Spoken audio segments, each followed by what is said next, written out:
बिस्मिल्लाहिर्रहमानिर्रहीम। अस्सलामुअलैकुम अज़ीज़ तलबा, उम्मीद है आप लोग खैरियत से होंगे। आज हमने क्लास 10th बायोलॉजी का फर्स्ट चैप्टर का सेकेंड लेक्चर डिस्कस करना है और उसका टॉपिक है गैसेस एक्सचेंज इन प्लांट्स। इस ख़ास एरिया में कुछ लाइट की रिफ्लेक्शन ज़्यादा हो रही है, तो काइंडली आप थोड़ा यहाँ जूम करके चेक कर सकते हैं। प्लांट्स के अंदर गैसों का तबादला कैसे होता है। हायर एनिमल्स के अंदर organ and organ system level पाए जाते हैं, जबकि प्लांट्स के अंदर सिर्फ ऑर्गन लेवल तक होता है। प्लांट्स में ऑर्गन सिस्टम लेवल नहीं होता। Therefore no specific system for gaseous exchange. Plants के अंदर गैसों के तबादले के लिए कोई ख़ास निज़ाम नहीं होता। तो फिर क्या तरीका है जिस तरीके के साथ सारे प्लांट्स गैसियस एक्सचेंज करते हैं। Gaseous exchange occur by every plant cell. Plant का हर सेल अपने अपने तौर पे गैसों के तबादले में हिस्सा लेता है। बाज़ हिस्से वो हैं जो ज़्यादा पार्टिसिपेट करते हैं, बाज़ पार्ट्स वो हैं जो गैस एक्सचेंज में उनका रोल बहुत कम पाया जाता है। अब सबसे पहले हम प्लांट्स के बारे में बात करते हैं कि प्लांट्स के टाइप्स कितने हैं। बेसिकली जो प्लांट टाइप्स हैं वो 5 डिस्क्राइब की गई हैं, जैसे मीज़ोफाइट, ज़ीरोफाइट, एपिफाइट, हाइड्रोफाइट्स एंड हेलोफाइट्स। मुख्तसर सा तारुफ हर एक के बारे। मीज़ोफाइट्स किसे कहते हैं? ऐसे प्लांट्स जो ऐसी जगह पाए जाएं जहां पानी बहुत ज़्यादा भी ना हो, जैसे कि दरिया या समंदरों में होता है, और पानी की बिल्कुल किल्लत भी ना हो जैसा कि सहरा में होता है, बल्कि दरमियाने दर्जे का ऐसी कंडीशन हो जहां वाटर अवेलेबिलिटी नॉर्मल हो। उन प्लांट्स को हम मीज़ोफाइट्स का नाम देते हैं। ज़ीरोफाइट से मुराद ऐसे प्लांट्स जो सहरा में पाए जाते हैं, जैसे कैक्टस या यूफोर्बिया। इन दोनों को टेरेस्ट्रियल प्लांट्स का नाम दिया जाता है। टेरेस्ट्रियल मीन वो प्लांट जो खुश्की पे पाए जाते हों। हाइड्रोफाइट्स, हेलोफाइट्स, इन दोनों में फ़र्क क्या है? हाइड्रोफाइट्स वो प्लांट्स जो कि पानी के अंदर पाए जाते हों, लिव इन वाटर, उनका नाम हाइड्रोफाइट्स होता है। इससे मुराद फ्रेश वाटर प्लांट्स हैं। जबकि हेलोफाइट्स वो प्लांट्स जो ज़्यादातर सैलिनिटी, ज़्यादातर समंदरों में ऐसा पानी, ऐसा वाटर जिसके अंदर साल्ट ज़्यादा पाए जाते हों, वहाँ पाए जाने वाले प्लांट्स को हेलोफाइट्स का नाम दिया जाता है। एपिफाइट्स ऐसे प्लांट जो जगह की कमी की वजह से किसी दूसरे प्लांट के तने पे या किसी दूसरी जगह पे वो रहें, पैरासाइटिकली नहीं, नुकसान ना दे, बल्कि सिर्फ जगह के लिए उसे फ़ायदा ले रही हों, उसे क्या, उन प्लांट्स को एपिफाइट्स का नाम दिया जाता है। आपके बुक के अंदर जिन 2 तरह के प्लांट्स का जिक्र आया है वो यहाँ पे हैं टेरेस्ट्रियल प्लांट्स, उनमें मीज़ोफाइट के बारे में जिक्र किया है, और नीचे आपके पास एक्वेटिक प्लांट, उनके बारे में जिक्र किया गया है। बाकी इनकी वजाहत आगे आ रही है, हम वहां पर पढ़ेंगे। अब हमारे पास मीज़ोफाइट है, इसकी वो 3 बड़ी जगह है जहाँ पे गैस एक्सचेंज होती है। सबसे पहले stomata, lenticels and roots. Stomata एक प्लूरल वर्ड है, उसका सिंगुलर क्या होता है? स्टोमा। जमा स्टोमेटा और सिंगुलर स्टोमा। अब स्टोमेटा के बारे, gases exchange takes place through stomata present on leaves and young stem. Mesophyte के अंदर जो बड़ा हिस्सा है गैसों के तबादले का, वो स्टोमेटा के जरिए होता है। स्टोमेटा पाए कहाँ जाते हैं? उस सर वो लीव्स और यंग स्टेम। यंग स्टेम से मुराद ऐसी टहनियाँ, ऐसी ब्रांचेस जिनका कलर ग्रीन हो, अभी नमू पा रही हों, अभी डेवलपमेंट के मराहिल से गुजर रही हों, उनका नाम क्या होता है? इन्हें यंग स्टेम ट्विग्स ब्रांचेस का नाम दिया जाता है। गैसेस एक्सचेंज आल्सो अकर थ्रू क्यूटिकल, गैसों का तबादला क्यूटिकल के जरिए भी होता है। क्यूटिकल किसे कहते हैं? सर ये हमारे पास हमने डायग्राम में एक ट्री शो किया है, इस ट्री का ये एक लीफ है, इस लीफ में डायग्राम बना के इसके ऊपर ये मेंशन किया है क्यूटिकल, आपको नजर भी आ रहा होगा। सादा सी मिसाल देता हूं, बारिश होने के बाद आफ्टर रेन आपने देखा होगा कि जो प्लांट्स के लीव्स हैं, दरख्तों के पत्ते हैं, जब सनलाइट पड़ती तो चमक पैदा करते, शाइनी होते। उनकी चमक बेसिकली ये क्यूटिकल में क्यूटिन उसकी वजह से होती है। वो हिस्सा जो शाइनी चमकदार होता है, सबसे बाहर वाला हिस्सा, उसका नाम क्या होता है? क्यूटिकल। एक हिस्सा थोड़ा सा कम रोशनदान, एक हिस्सा थोड़ा सा कम शाइनी होता है और दूसरा हिस्सा ज्यादा शाइनी होता है। जो मोर शाइनी पार्ट है वो क्यूटिकल होता है, क्यूटिन की वजह से वो लाइट को क्या कर रहा होता है? रिफ्लेक्ट कर रहा होता है। In young stem stomata present over there epidermis, epi बोलते हैं अपर को, डर्मिस बोलते हैं लेयर को। ये अपर एपिडर्मिस और ये वाली लोअर एपिडर्मिस, आप देख सकते हैं यहाँ पे स्टोमेटा, इनके जरिए क्या हो रही होती है?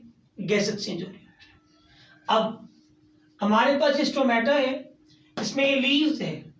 सर इस लीव्स ने दो तरह की कंडीशन का सामना करना होता है। एक कंडीशन वो जो डे टाइम हो रही हो और दूसरी वो जो नाइट टाइम हो रही हो। डे टाइम में कौन कौन से मामले होते हैं?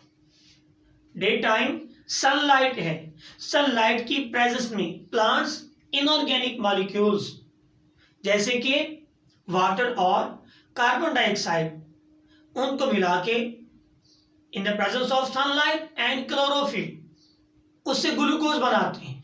इस सारे प्रोसेस का नाम क्या होता है? फोटोसिंथेसिस। एनर्जी जिस अमल से बनती है उसका नाम क्या होता है? फोटोसिंथेसिस। जबकि वही बनी हुई जो एनर्जी है उसे जिस तरीके से आगे यूज किया जाता है उसका नाम क्या होता है? रेस्पिरेशन। तो बहुत ट्राई कर रहा हूं, बहुत ट्राई की गई है कि जो इंपॉर्टेंट वर्ड्स हैं उन्हें बोल्ड करके या कलर फॉर्म में लिखा जाए ताकि पढ़ने वाले को, देखने वाले को समझने में आसानी हो सके। मीजोफिल सेल्स क्या होते हैं?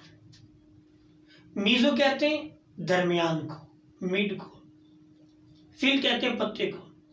वो सेल्स जो पत्ते के दरमियान में पाए जाती हों उन्हें मीजोफिल सेल्स का नाम देते हैं। देख सकते हैं ये ट्री है, इसका लीफ है, इस लीफ में सर ये है। अभी जो ग्रीन सेंटर में ग्रीन ग्रीन से नजर आपको आ रही हैं सर, ये सारे क्या है? मीजोफिल सेल्स हैं। मीजोफिल सेल करते हैं क्या है? Mesophyll cells carry out photosynthesis as well as respiration. Day time दोनों काम चल रहे होते हैं, लेकिन फोटोसिंथेसिस की अमल में कार्बन डाइऑक्साइड ज्यादा यूज होती है, ऑक्सीजन ज्यादा बनती है। आई रिपीट, कार्बन डाइऑक्साइड ज्यादा यूज होती है, ऑक्सीजन ज्यादा रिलीज होती है। Carbon dioxide absorbed while oxygen removed through stomata. हमारे पास फोटोसिंथेसिस है, इसके दौरान क्या बन रही है? ऑक्सीजन। फोटोसिंथेसिस में बनने वाली ऑक्सीजन को यूज किया जाता है रेस्पिरेशन के अंदर। रेस्पिरेशन कार्बन डाइऑक्साइड बनाती है, यहां बनने वाली कार्बन डाइऑक्साइड को यूज किया जाता है फोटोसिंथेसिस में। चूंकि डे टाइम दोनों प्रोसेसेस साथ साथ साइड बाय साइड रन कर रहे होते हैं, इसलिए इनके जो बाय प्रोडक्ट हैं आपस में एक्सचेंज हो जाते हैं। लेकिन रेस्पिरेशन में बनने वाली कार्बन डाइऑक्साइड इतनी नहीं होती कि वो सारी की सारी सफिशिएंट हो, काफी हो फोटोसिंथेसिस के लिए। तो उस कमी को पूरा करने के लिए प्लांट्स एक्सटर्नल इन्वायरमेंट से ज्यादा कार्बन डाइऑक्साइड गेन करते हैं, जबकि फोटोसिंथेसिस में बनने वाली ऑक्सीजन इतनी थोड़ी भी नहीं होती कि सारी की सारी रेस्पिरेशन यूज कर ले। जबकि जो एक्स्ट्रा रेस्पिरेशन में यूज होने के बाद बकिया ऑक्सीजन बचती है उसे स्टोमेटा के जरिए बाहर रिलीज कर दिया जाता है। ये वो दूसरे प्रोसेसेस हैं जो साथ साथ चल रहे होते हैं। Photo mean light, synthesis mean कि सनलाइट की प्रेजेंस में जो अमल हो रहा हो उसका नाम क्या होता है? फोटोसिंथेसिस। उसके बाद night time, photo mean light, रोशनी। डे टाइम तो सनलाइट हुई जिसकी प्रेजेंस के अंदर अमल हो गया फोटोसिंथेसिस का। लेकिन सर रात के वक्त एट नाइट क्योंकि लाइट नहीं होती सन की, देयरफॉर मिडविल cells carry out only respiration. दिन के वक्त फोटोसिंथेसिस से जो एनर्जी बन चुकी होती है, जो फूड बन चुकी है, उस बनी हुई फूड को, बनी खुराक को अपनी बॉडी के अंदर प्लांट्स क्या करते हैं? एट नाइट यूज करते हैं। और यूज किसमें करते हैं? Respiration. Respiration mean energy, the energy yielding process, energy बनने का अमल। अब यहां पे क्या होता है कि जो रेस्पिरेशन का प्रोसेस है इसमें absorb oxygen while remove carbon dioxide through stomata. Plants ये कर रहे होते हैं। सादा सा क्वेश्चन का एक सादा सा सवाल है। अक्सर जो लोग पढ़े लिखे हैं वो मना करते कि रात के वक्त ज्यादा दरख्तों के नीचे नहीं सो, थोड़ा सा फासले पे सो सकते हैं, दरख्त के एग्जैक्ट नीचे नहीं सोना चाहिए। वजह क्योंकि सर एट नाइट प्लांट क्या कर रहा है? ले रहा है ऑक्सीजन, रिमूव क्या कर रहा है? Carbon dioxide. वहां पे जो भी लिविंग इंसान हो सकता है, कोई मवेशी हो सकता है, वहां पे वो मौजूद है। सपोज एक इंसान ही है, कोई शख्स है, वहां नीचे आके सो गया, लेटा हुआ है। अब सर वहां पे प्लांट भी क्या यूज कर रहा है? ऑक्सीजन। वो बंदा भी क्या इस्तेमाल कर रहा है? ऑक्सीजन। ऑटोमेटिकली अगर ज्यादा लोग वहां पे होंगे या ज्यादा प्लांट्स वहां पे होंगे तो वो सर ज्यादा यूज करेंगे ऑक्सीजन को, एब्जॉर्ब ज्यादा करेंगे ऑक्सीजन। जाहिर सी बात है जब ज्यादा ऑक्सीजन एब्जॉर्ब करेंगे तो ज्यादा कार्बन डाइऑक्साइड रिलीज भी करेंगे। तो समटाइम ऐसे होता है कि जो शख्स है लेटा हुआ उससे ऑक्सीजन की कमी का सामना होता है, तो थोड़ा सा सांस भी घुटता है। जब सांस घुटता है हमारे सवेरे आके खपा लेना, राती मेरा किसी ने गला घोड़ता, राती मेरा दम मैंने कोट हो पैन लगा से। सर कोई चढ़ेले हो हैं कि ठीक है, असल फिनोमेना सर ये वाला है। तो हम खाम खा चीज है बरहक है, लेकिन हम खाम क्या क्या कहते हैं कि दरख्त ने साया जी, साया ने मेरा गला घोटा, मेरे चपेड़ा मारिया। देयरफॉर सोइए लेकिन थोड़ा सा फासले पे रह सोइए जी। अब इसके बाद तो हम हो गए, हमने बात किसके बारे की? सर ये सारी की सारी डिस्कशन स्टोमेटा के बारे है। स्टोमेटा के बाद स्टोमेटा कहां पाए गए? जहां ग्रीन पार्ट है, लीव्स ग्रीन या स्टेम ग्रीन, जहां जहां पे ग्रीन पार्ट्स होंगे सर वहां स्टोमेटा पाए जाएंगे। अब जहां पे ग्रीन पार्ट नहीं वहां पे क्या होगा? सर वहां पे लैंडिसेल पाए जाएंगे। Certain pores in layer of bark, bark बोलते हैं छाल को, सबसे बाहर की कवरिंग। अब बाहर की तह के अंदर जो खास सुराख पाए जाते हैं उनका नाम क्या होता है? Lenticel. Present only in woody stems and mature roots. सिर्फ कहां पाए जाते हैं? जो वुडी स्टेम पार्ट है, लकड़ी का हिस्सा जो अबाउट ब्राउनिश पार्ट होता है। डार्क ब्राउन भी हो सकता है, लाइट ब्राउन भी हो सकता है, मोस्टली वहां पे ये पाया जाता है। अब मैच्योर रूट्स, ऐसे मेजर रूट एक होता है रूट हेयर, वो नहीं, मेजर रूट जिसे आगे रूट्स, सब रूट्स या रूट हेयर्स निकल रही होते हैं उसे सर नाम दिया जाता है मैच्योर रूट का।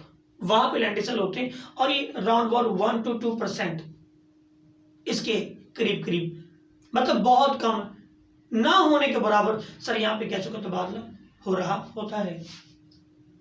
Also involve in gas exchange, lenticel भी सर गैस एक्सचेंज में शामिल होते हैं। इसके बाद रूट्स, ए डिफ्यूजेस इन और out of general surface of young roots. जिस तरह यंग स्टेम की बात की, ऐसे sir young roots. Young roots कह लीजिए या रूट हेयर्स कह लीजिए, जो रूट के साथ उसके प्रोसेसेस बड़े हुए हिस्से होते हैं, उन्हें रूट हेयर्स का, यंग रूट्स का नाम देते हैं। सर वहां पे क्या करते हैं, वो हवा को, एयर को डिफ्यूज करते हैं, मॉलिक्यूल्स का ज्यादा मिकदार से कम मिकदार की तरफ जो हरकत करके जाना है, इसका नाम क्या होता है, डिफ्यूजन। अब ये डिफ्यूज कर रही है, मीन बाहर ऑक्सीजन ज्यादा है, अंदर रश मूव करेगी, अंदर कार्बन डाइऑक्साइड ज्यादा है तो बाहर मूव करेगी। ये अमल, ये प्रोसेस चल रहा होता है। Gases are found in surrounding soil. अब वो जो डिफ्यूज हो रही हैं गैसेस, वो कहां पे, जहां पे रूट हेयर्स हैं उस सॉइल के सराउंडिंग के अंदर दाएं बाएं करीब करीब पाई जाएगी, और वहां से गैसेस को क्या किया जाएगा, ठीक किया जाएगा। आगे हैं एक्वेटिक प्लांट्स। एक्वेटिक प्लांट्स के अंदर सर हाइड्रोफाइट्स भी आते हैं और हेलोफाइट भी आते हैं। वो वाले प्लांट्स लिविंग इन वाटर, उन्हें एक्वेटिक प्लांट का नाम दिया जाता है। क्योंकि एक्वेटिक प्लांट के अंदर डायरेक्ट तो ऑक्सीजन होती नहीं है, डायरेक्ट एयर तो होती नहीं है, डायरेक्ट गैसेस तो होती नहीं है। तब क्या होता है कि वाटर में डिजोल्व फॉर्म के अंदर वहां पे सर गैसेस पाई जाती हैं। अब जो डिजोल्व फॉर्म में गैसेस पाई जा रही हैं, वो किस तरह करके लेंगे, aquatic plants gate oxygen dissolve in water, जो वाटर में डिजोल्व फॉर्म में ऑक्सीजन है उसे लेंगे।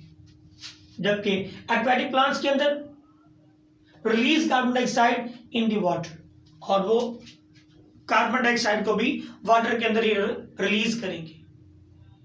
अब कुछ सवालात बनते हैं। एक पॉइंट है इन वाटर, वहां पे जितने लिविंग ऑर्गेनिजम्स हैं तमाम के अंदर रेस्पिरेशन हो रही है, सारे के सारे एनर्जी पैदा करने का अमल कर रहे हैं, क्योंकि उन्होंने अपनी एनर्जी नीड को मुकम्मल करना है, एनर्जी नीड को पूरा करना है, देयरफॉर कर रहे हो। ऑक्सीजन यूज कर रहे हैं, कार्बन डाइऑक्साइड रिलीज कर रहे हैं। प्लांट क्या करते हैं, ये भी ऑक्सीजन को हासिल करते हैं, CO2 निकालते हैं। तो सर वाटर के अंदर ऑक्सीजन कम नहीं पड़ जाएगी, कार्बन डाइऑक्साइड बढ़ नहीं जाएगी, तो वहां वो गुजारा कैसे करते हैं, सरवाइव कैसे करते हैं। कमेंट्स के अंदर इसका आंसर ट्राई कीजिएगा। 10th वालों थोड़ा सा सोचना शुरू करो यार, आंसर ना मिले राब्ता कर सकते हो, मैं कमेंट्स में इसका आंसर दे दूंगा, लेकिन थोड़ा सा सोचिएगा। जैसे मैंने आपको एग्जांपल दी ना कि एट नाइट, सर वैसे ही वहां पे हो सकता है। क्या होगा, क्या होता है, आप मुझे बताएंगे। कुछ क्वेश्चंस हैं जो बोर्ड के अंदर आते हैं, एग्जाम पूछ लिए जाते हैं। 2015 का जो लाहौर बोर्ड का पेपर है, उसमें सर जो लॉन्ग क्वेश्चन पूछा गया सर वो ये था, describe gases exchange in plants. Plant में गैसों को तबादले के बारे में बताइए। कुछ शॉर्ट क्वेश्चंस हैं, as differentiate between stomata and lenticel, कि स्टोमेटा और लेंटिसेल्स के अंदर फर्क बताइए। तो मेरे भाई ये स्टोमेटा है और ये लेंटिसेल है।